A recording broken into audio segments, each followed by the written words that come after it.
Guess what? You get to pick your own book for this quarter, and then every week you'll have journal entries about that book, and you'll have like a running, what I'm going to call a reader response journal. But more on that next week. This week, your only job is to pick the book. You don't actually have to start reading it yet. Well, you do a little bit to make sure you know you want to read it, but it's not super important. So, this is first, this is not your this is some selection guidelines. So you can scroll through this and read it. You're going to have two journal entries in your dialectical journal and your reader response journal, and they'll be about the book of your choice. Your assignment for this week is to pick a book and find a copy of it. The first list below is a list of possible books. Under that is a list of resources to access those books. So ebooks versus hard copies. Personally, I prefer to read a real book. Also, if we come back to school, ebooks are a little bit more difficult because I'm not going to let you have your phone, but you will have access to Chromebooks and other, if you bring in a tablet or something, you can use that.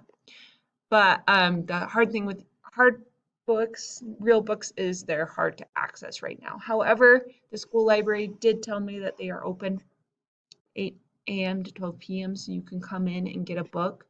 Um, you can also buy a book. However, I have a lot of free resources for you to find your book.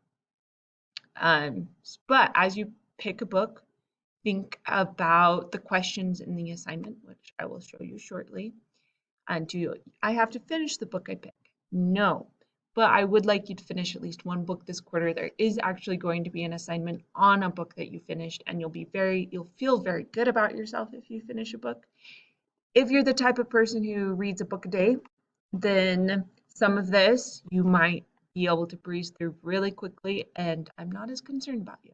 This assignment is for those students that do not read as often. I am trying to increase your ability to read. That is the goal for this quarter, is to be able to read more, increase your reading stamina. So here are some options. I went through and I made a list based on what people have told me they liked. So here's some authors. The genres are right here. The authors are over here.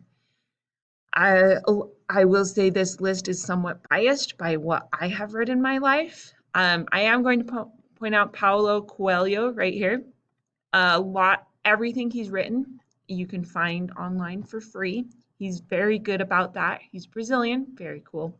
I've actually read most of his stuff in Portuguese, but he's still a very good author in English. And his books are fairly short, and they also have they're really relevant to real life. He writes a lot of fables. So for sophomores, we were talking about fables and allegories. Paulo Coelho writes a lot of those, but they're very good. Highly recommend him. Some of them you've probably seen before. I'm not super into nonfiction as far as YA nonfiction, but this website has a lot of things. Probably for this quarter, I'm going to be reading Born a Crime by Trevor Noah. That's a young adult nonfiction. So you could do that with me. So here's some free resources. Again, freebooks.org. I think it's, you can click on it. It should take you to the link. Nope, it doesn't. I will include the link. Gutenberg.org. It has any ebook. Oh, the links are right here. Come on. There we go. Yeah, so you can click on it. Link shows up.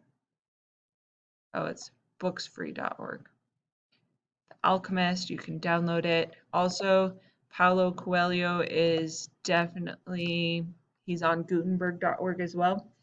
Wattpad, that is where you can find a lot of contemporary books, especially books that aren't published yet. It's more of like a writing community, but I have read a lot of good books there.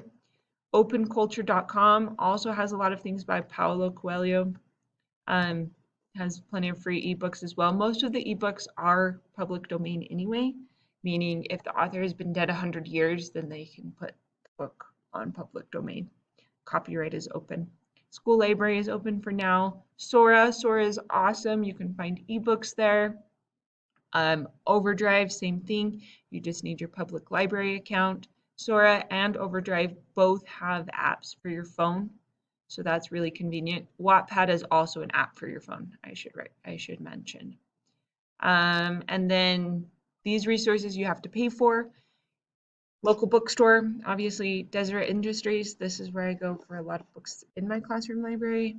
Kindle Unlimited. This is what I use. $10 a month. I think it's great.